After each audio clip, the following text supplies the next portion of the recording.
अच्छा जी, अभी हम लोगों ने डिस्कशन करनी है, that discussion will be related to your drift velocity, ठीक है, या ड्रिफ्ट करंट की हम लोग बात करेंगे। हमारे पास थर्ड जो ऑप्शन है that is related to your drift current, ठीक है, या आप कह लो कि ड्रिफ्ट वेलोसिटी है, ठीक, या ड्रिफ्ट स्पीड। अब सबसे पहली मजे की बात ये कि what is this drift speed, या how do we reach to this drift speed.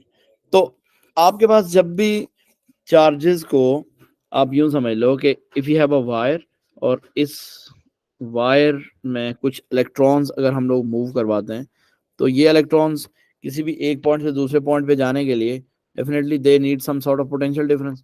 उसके बगैर तो ये ट्रेवल नहीं करेंगे। जब भी उसके बगैर ट्रेवल नहीं करेंगे पोटेंशियल डिफरेंस के बगैर, तो हम ये कह सकते हैं कि इस वायर के अक्रॉस जो हमारे पास इलेक्ट्रॉन्स का फ्लो है, that flow is actually having some speed. अब let's say I have n number of free electrons in this wire. अब ये बहुत इंपॉर्टेंट चीज है, जो मैंने पहले चार्ज का कॉन्सेप्ट आपको समझाया ना, वो सारे का सारा मैंने यहाँ यूज करना पानी चाहिए। ओके, लेट्स से ये सारे के सारे आपके पास क्या है, दीज ऑल आर इलेक्ट्रॉन्स। अब ये एक स्पेसिफिक मटेरियल ऑफ वायर है, तो आपके पास let's say electrons are flowing from one terminal to other terminal. Suppose ये आपका टर्मिनल ए है और ये आपके पास टर्मिनल बी है। तो मैं यहां से कोई एक इलेक्ट्रॉन या चार्ज उठाता हूं, ठीक है, so this charge is drifted towards, let's say ये पॉजिटिव टर्मिनल है, ये आपका नेगेटिव टर्मिनल है। तो अगर मेरे पास इस चार्ज के ऊपर देखा जाए, so if it is a positive charge, हम लोग सारा पॉजिटिव चार्ज से अपनी सारी की सारी स्टोरी शुरू करते हैं। तो लेट्स से the length of this rod is L. कितनी लेंथ है इसकी? एल लेंथ है। ठीक हो गया जी, क्या लेंथ है आपके पास? एल लेंथ है। And this is it's cross section area A. Area of cross section हमारे पास क्या है? सो इसलिए मुझे ये एंड्स दोबारा डिजाइन करने पड़ेंगे। लेट्स से इसको एंड एक्स और इसको एंड वाई कह देते हैं। अब आपका एक चार्ज है, दैट चार्ज इज ड्रिफ्टेड, और that charge is moving towards positive terminal and Y की तरफ जा रहा है, पॉजिटिव टर्मिनल की तरफ जा रहा है। So you know what will happen, ये चार्ज सीधा सीधा नहीं जा सकता। क्यों नहीं सीधा जा सकता? बिकॉज ये सारे एटम्स हैं बीच में, है ना, ऐसे ही है। Yes. हमने अब तक जो पढ़ा ना, हम लोगों ने थोड़ा सा एटम के बारे में सही से नहीं पढ़ा। आपकी वायर के अंदर फ्री इलेक्ट्रॉन कहां से आएंगे? They would be coming from atoms ना। आपके let's say these all are atoms. मैं यहाँ पे थोड़े से एटम्स बना रहा हूँ, सारी वायर के ऊपर एटम नहीं बनाऊंगा। So out of these atoms any one of the atom is going to free one electron. ये आगे सारा मैंने फ्री इलेक्ट्रॉन इसके छोड़ा। तो this free electron will take some time. ये यहां से इधर जाएगा, इसको यहाँ मतलब कोलाइड करेगा, इधर कोलाइड करेगा, यूं कोलाइड करते करते करते finally it will reach to the surface and then it will move forward. तो इस ड्रिफ्ट को या इस मोशन को हम लोग क्या कहते हैं? It is called drift. तो मैं यहाँ पे एक मेन रीजन आप लोगों को बता के फिर उसके बाद टॉपिक को आगे लेके चलता हूँ कि व्हेन अ वायर, वायर का मतलब कोई भी material, material is placed under a potential difference, yeah, is subjected to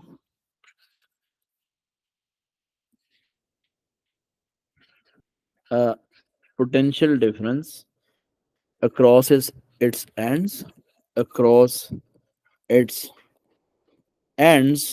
तो क्या होता है जी कि the charge or charges will drift from one end to the other, one end to the other। अब इस ड्रिफ्ट को हम लोग ड्रिफ्ट करंट कहते हैं।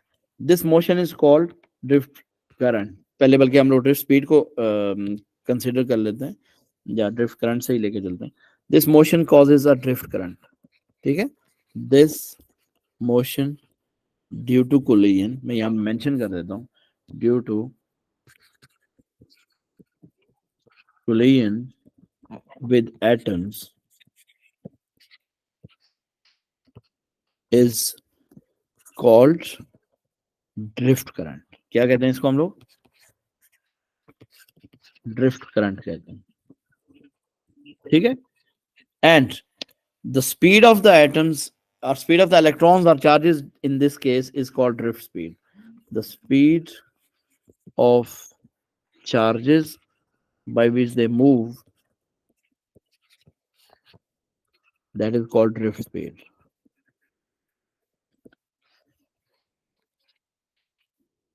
is called drift speed. ये आपको थोड़ा सा मैंने बैकग्राउंड नॉलेज बता दिया। अब हमारे पास ड्रिफ्ट स्पीड में बेसिकली जब हम लोगों ने ड्रिफ्ट स्पीड की बात करनी है तो v इज इक्वल्स टू, हमें पता होना चाहिए ड्रिफ्ट स्पीड का फॉर्मूला क्या है, और that formula is basically having a derivation inside. फिर हम लोग इसकी इक्वेशन भी लिखेंगे और इसकी डेरिवेशन भी हम लोग सीखेंगे। v drift is equals to I divided by n e a, or it can be also written as v is equal to, या I is equals to NEAV. This is your drift current. Okay, this is your drift current, ठीक है। इसको हम लोग drift current के नाम से जानते हैं, ये जो इक्वेशन है। और जो पहले मैंने लिखा है, it is your drift speed, this is your drift current. और ये जो है this one is your drift speed, ठीक है। अब हम लोग, हमारे पास ना ड्रिफ्ट स्पीड की इक्वेशन की डेरिवेशन आती है। Derivation is included in the syllabus. मैं कुछ टॉपिक्स हैं जिनकी डेरिवेशन मैं करवाता होता हूँ, यानी जो हमारे सिलेबस में है, तो एक इनमें से ये भी है। अब आप दोबारा वायर पे आइए। वायर पे मैंने ये कहा था कि अगर मैं इस पे, सॉरी, मैं इसको कॉपी करना चाह रहा हूँ actually, copy, and then I will paste it over here.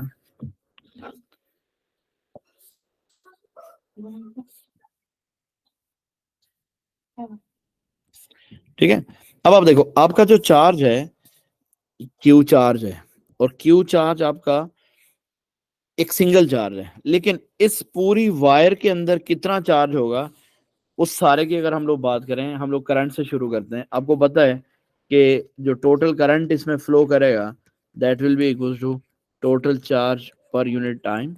Okay, और जब हम लोग चार्ज की बात करते हैं तो आपको मैंने पहले ही समझाया था कि as total charge is equals to number of free electrons per unit volume into volume of that material, ये वॉल्यूम है, ठीक है, वेलोसिटी नहीं है, into charge of a single electron.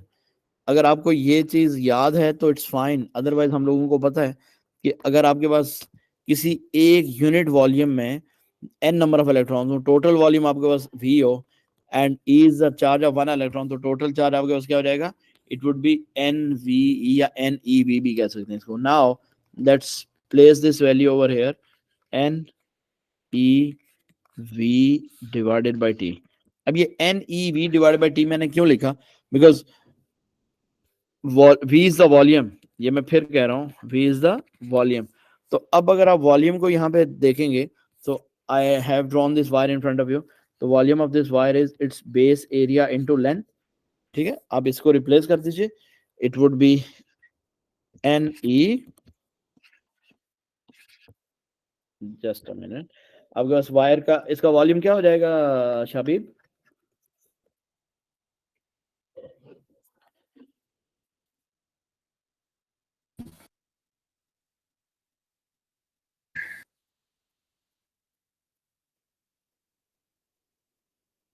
हाँ शाबाश। एरिया इंटू लेंथ हो, हाँ एरिया इंटू लेंथ होगा ना, वॉल्यूम एरिया इंटू लेंथ। हाँ, वॉल्यूम इज एरिया इनटू, तो मेरे पास हो गया एन ई, एरिया मेरे पास मैंने आपको बताया कि as volume is equals to area of cross section into length, तो ये आपके पास हो गया area into length and divided by T.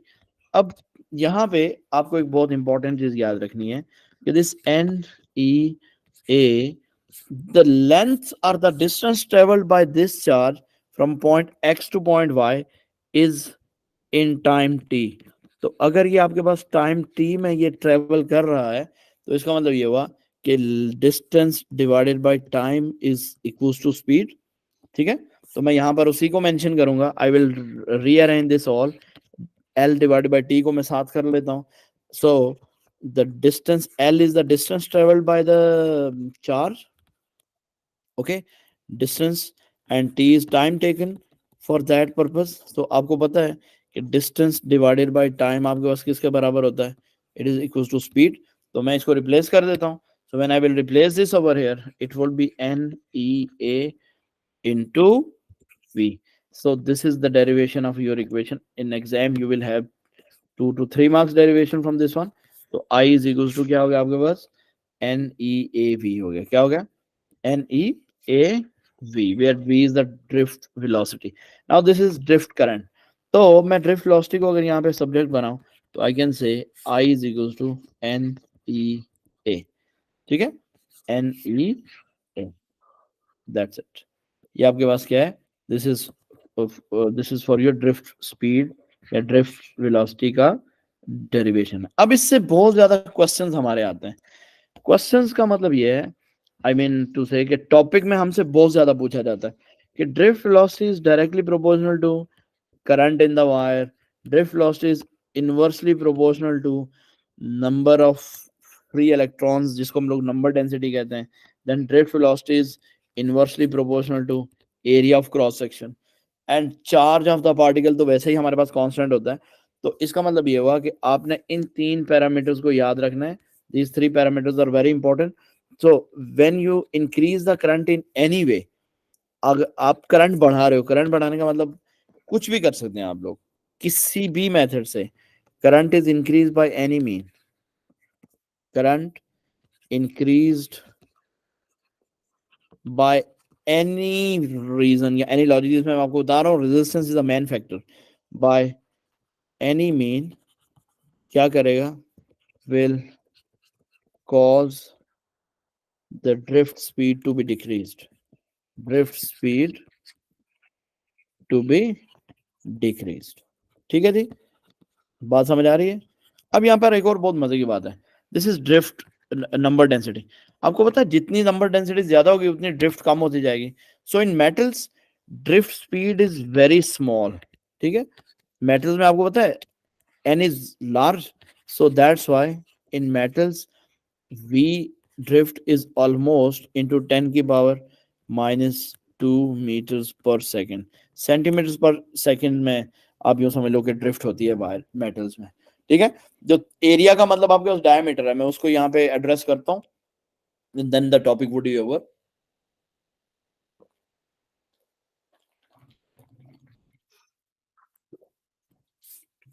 अब आप मुझे ये बताइए कि when I have a wire, cross sectional wire, तो उसका जो एरिया होगा वो उसके डायमीटर के साथ लिंक्ड होगा ना, है ना। तो let's say this is diameter of a wire, तो आप एरिया कैसे कैलकुलेट करोगे,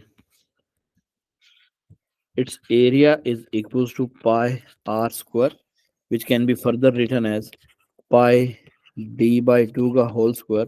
So area of the across area of a circular wire is pi d square divided by 4, ऐसी है ना। तो मेरे पास ड्रिफ्ट स्पीड का फॉर्मूला यूं बन जाएगा, v is equals to I divided by n e, area की जगह मैं लिख रहा हूँ पाई d square divided by 4। So I will rearrange this all, I will get 4I divided by pi d square n times e। तो यहां से एक और नई चीज आप लोगों को नजर आई कि as the drift speed is directly proportional to area, and drift speed is drift speed is inversely proportional to area, but v drift is inversely proportional to square of diameter. तो आपके पास बहुत सारी जगह पे क्वेश्चंस इस तरह आते हैं कि we have to increase the diameter twice, so what will happen to the drift speed? So drift speed would be decreased by 4. तो मैं एक न्यूमेरिकल रेशियो फार्मूला आपको बना के दे रहा हूँ. drift speed in wire 1 divided by drift speed in wire 2 is equals to I1 divided by I2 into N2 divided by N1, because inversely proportional में मैंने inverse ratio लगा दिया है, into A2 divided by A1. This is what? This is one equation which is used in case of area of the wire. ठीक है ना, बात समझ आ रही है?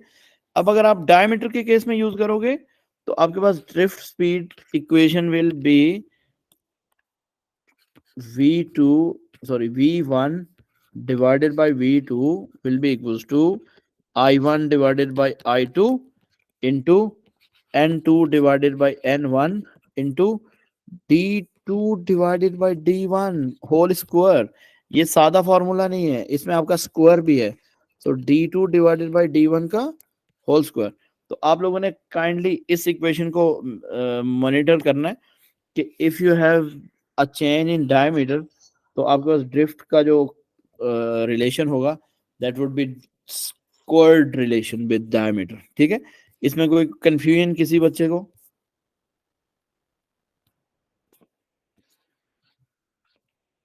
हैं जी?